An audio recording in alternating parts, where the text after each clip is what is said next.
안녕하세요. 내 변호사 박 변호사 박지연 변호사입니다. 지난 12월 9일 종로구청장 권한대행이 비서를 성추행했다라는 의혹이 있어서 경찰이 수사에 나섰다는 뉴스가 있었습니다. 이러한 사실이 증명되는지는 수사 결과를 지켜보아야겠지만 만약 이 내용이 사실이라고 하면 업무상 위력에 의한 추행에 해당될 수 있습니다. 안희정 전 충남도지사의 경우에도 업무상 위력에 의한 추행 부분이 유죄로 인정되었던 것인데요. 오늘은 업무상 위력에 의한 추행이 무엇인지 함께 얘기해 보도록 하겠습니다. 성폭력처벌법 제10조 제1항에서는 업무, 고용이나 그 밖의 관계로 인하여 자기의 보호, 감독을 받는 사람에 대하여 위계 또는 위력으로 추행을 한 자는 3년 이하의 징역 또는 1,500만 원 이하의 벌금에 처한다고 규정을 하고 있습니다. 이 조항이 적용되려면 두 가지를 이해를 해야 되는데요.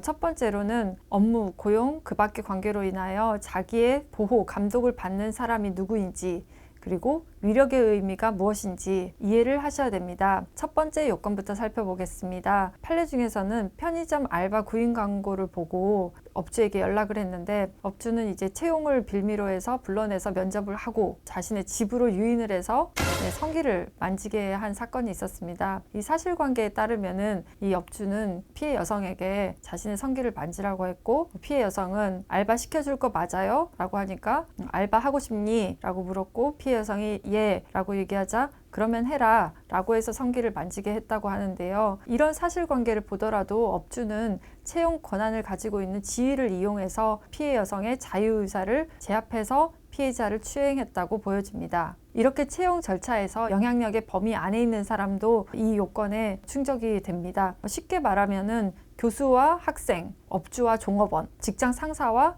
부하 직원 이렇게 생각하시면 되겠습니다. 다음으로 두 번째 요건, 위력의 의미에 대해서 알아보도록 하겠습니다. 위력이라고 하는 것은 피해자의 자유의사를 제압하기에 충분한 힘을 말을 합니다. 꼭 유형적인 힘이 아니라고 하더라도 내가 만약에 거부의사를 밝혔을 때 예를 들면 직장에서 어떤 불이익을 당할 수 있다는 우려 그리고 불안감도 이 위력에 해당됩니다. 그렇다면 이 사건에서도 일단 종로구청장 권한대행과 비서의 관계는 업무, 고용, 그 밖의 관계로 인하여 자기의 보호, 감독을 받는 사람과의 관계에 해당이 되고 두 번째로 이제 위력이 문제가 되는데요. 이 부분은 수사를 통해서 밝혀진 사실관계에 따라서 판단을 받아야겠습니다. 실제로 사건에서도 위력을 증명해내는 것이 가장 어려운데요.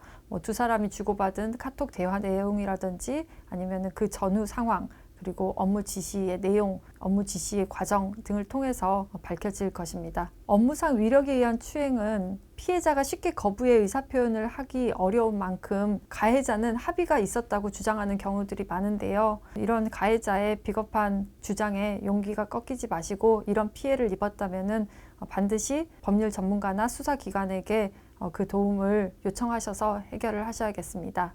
그럼 다음 영상에서 뵙겠습니다. 감사합니다.